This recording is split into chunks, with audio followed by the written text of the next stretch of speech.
News at 12 on Voice of the People 90.3 FM. My name is Esther Nwachuku. First, the highlights. Atiku Obi meet Khan, tackle APC on governance. President Muhammadu Buhari urged to place pension payment on first-line charge. President Buhari unveils redesigned 200 naira, 500 naira, 1000 naira notes. On the foreign scene, 7 dead in U.S. Walmart store shooting. And in sports, England captain Kane to have ankle scan. Details now.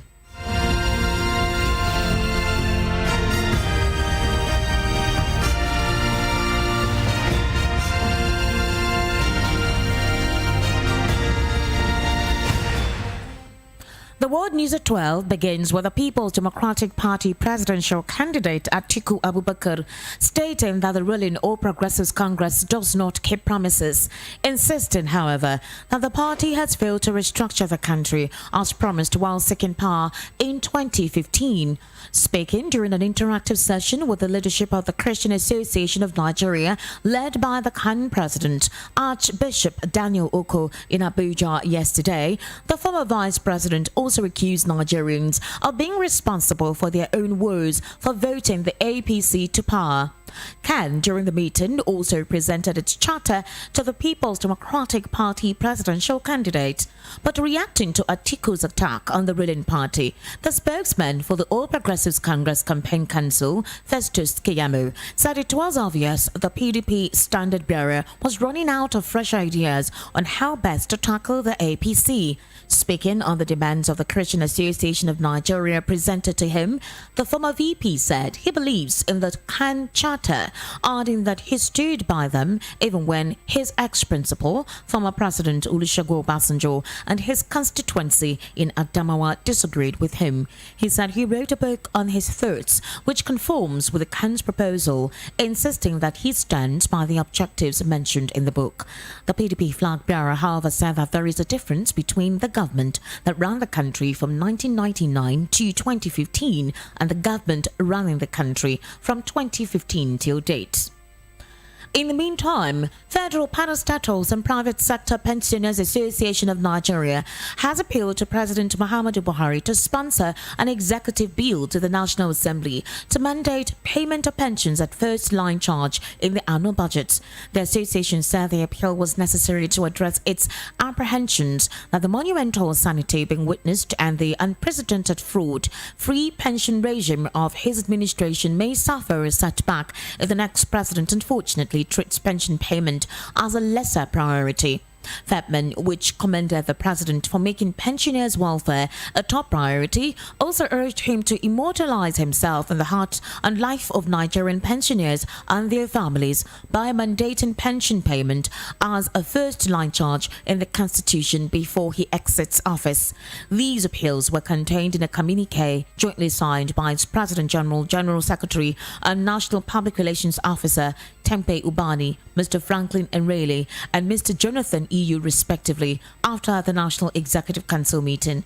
The National Executive Council meeting also commended stakeholders' proactive, diligent and expeditious payment of the monthly pensions and some other outstanding retirement benefits. Meanwhile, President Muhammadu Buhari has unveiled the redesigned 200 naira, 500 naira, 1000 naira notes. The notes were unveiled today before the start of the Federal Executive Council meeting presided over by the President at the Presidential Villa, Abuja. While speaking, President Buhari said the redesigning of the Naira notes would not only help the country to address the issue of illicit financial flows and corruption, but also improve the economy and the value of the Nigerian currency. The president, who said the currency redesign would also help the Central Bank of Nigeria Monetary Policy Initiative, added that the first set of currency printed locally by the Nigeria Printing and Minting Company would prevent counterfeiting of the notes. He, however, appealed to Nigerians to embrace a new policy to redesign the Naira. The CBN governor, Godwin Emefiele, while briefing, warned Nigerians against holding of the old notes, saying there was no going back on the January 31, 2023 deadline to completely render the old notes useless. He said redesigning the banknotes was based on the fact that currency management had faced several daunting challenges that had continued to grow in scale and sophistication, with attendant and unintended consequences for the integrity of both the CBN and the country. He also stipulated that one of the reasons why this was mandatory was for efforts to be made in curtailing the spate of insecurity. He added that more than 2.73 trillion naira out of the 3.23 trillion naira currency in circulation was outside the banking sector, which he said was unacceptable. He said with the new development, the CBN aimed to take control of money supply by mopping up all cash from the economy, both within the vaults of banks and in the hands of citizens. This is the first time in almost 20 years that Nigeria will redesign its naira notes. Speaking on this is Muda Yusuf, Chief Executive Officer, Center for the Promotion of Private Enterprise.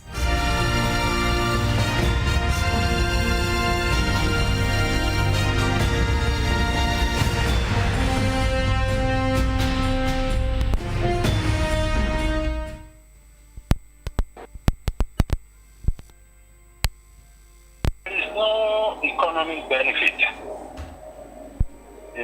that will arise from the designing of the currency note. If anything, I think it's going to, impose a lot of costs on the economy. It's going to create a lot of challenges for people, especially those who are in the rural areas, in terms of the logistics and all of that. So I don't see any economic benefit. It's not going to curb inflation. It's not going to have any impact on monetary policy.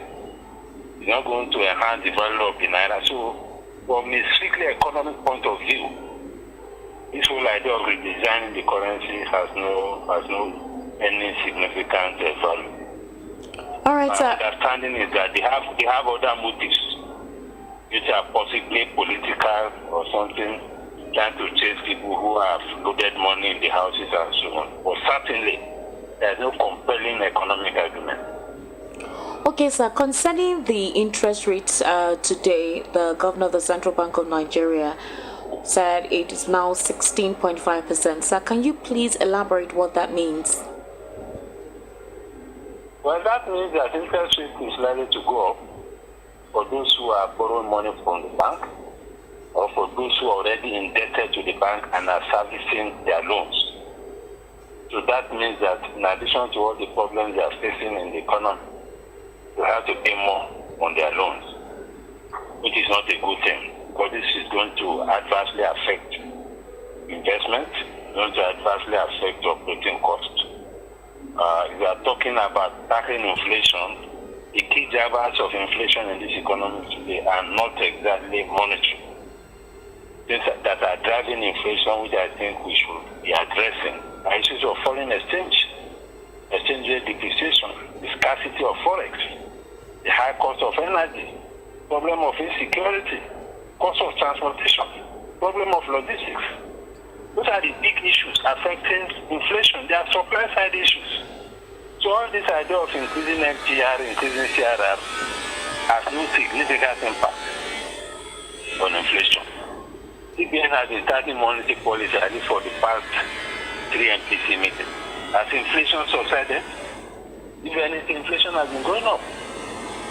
So I don't see any benefit from the increase in the MPR. If anything, it's going to hurt investment.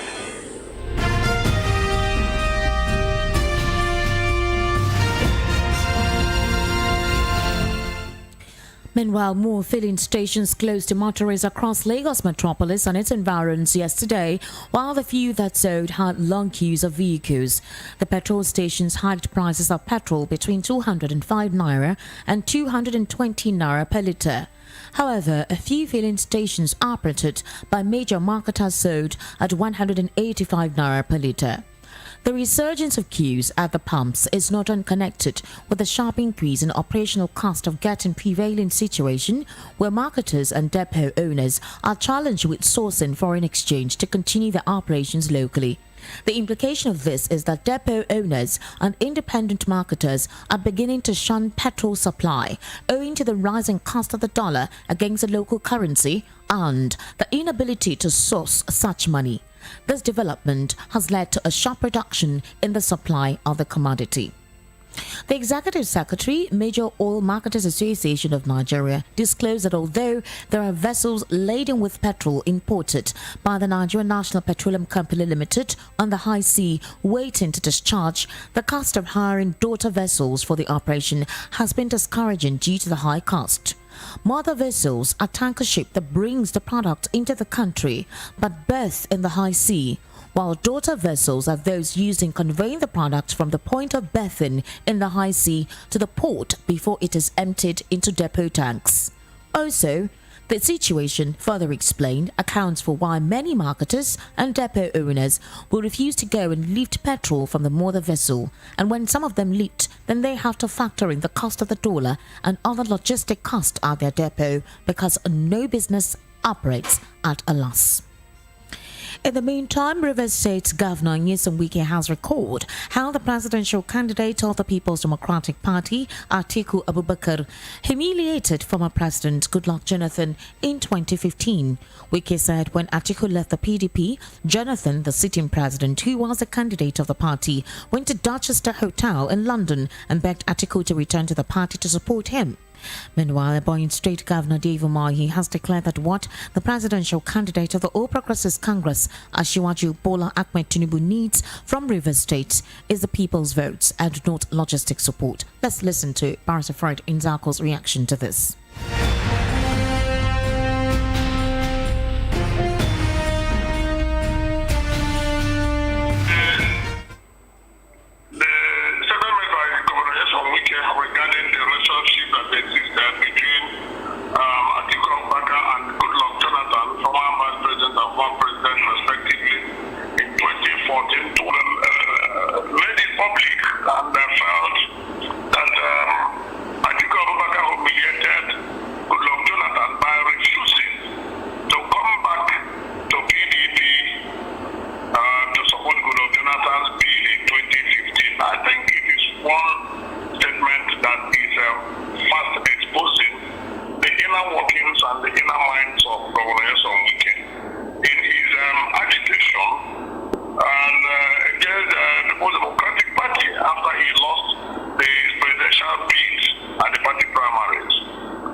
Ran in 2011, he received support so as to exhaust the tenure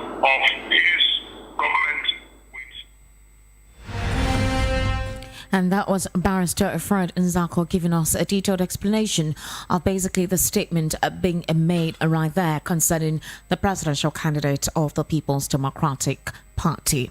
Now, the governorship candidate of the People's Democratic Party in Lagos State, Dr. Abdulaziz Adediran, also known as Jando, has said victory of the party's presidential candidate Alhaji Atiku Abubakar in 2023 will bring an end to the political reign of the All Progressives Congress presidential candidate Asiwaju Bola Tinubu in the state. Adediran stated this in Ekpa, Lagos during the continuation of a tour of 245 wards in the state to seek the support of Lagosians for his election. He spoke just as the party's deputy governorship candidate in the state, Ms. Funke Akindele, promised that the party would provide employment for the youth to eradicate hooliganism.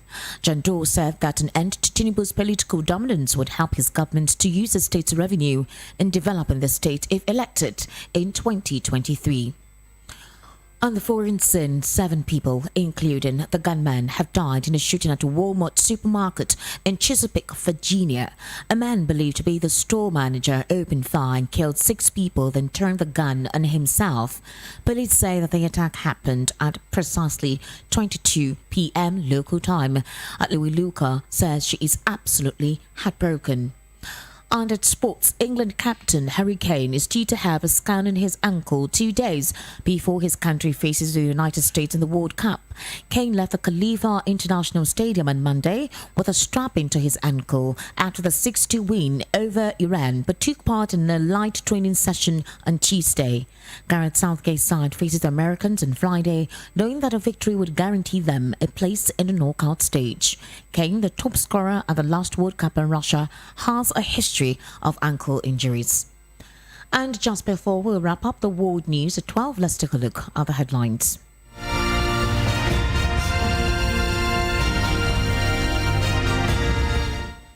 You heard that Atiku Obi meet the Christian Association of Nigeria, tackle APC on governance. President Buhari urged to place pension payment on first line charge. President Muhammadu Buhari unveils redesigned 200 naira, 500 naira and 1000 naira notes. On the foreign scene, you heard that 7 died in a US Walmart store shooting. And in sports, England captain Kane to have ankle scan. And that is a wrap on the World News at 12 on Voice of the People 90.3 FM. My name is Esther.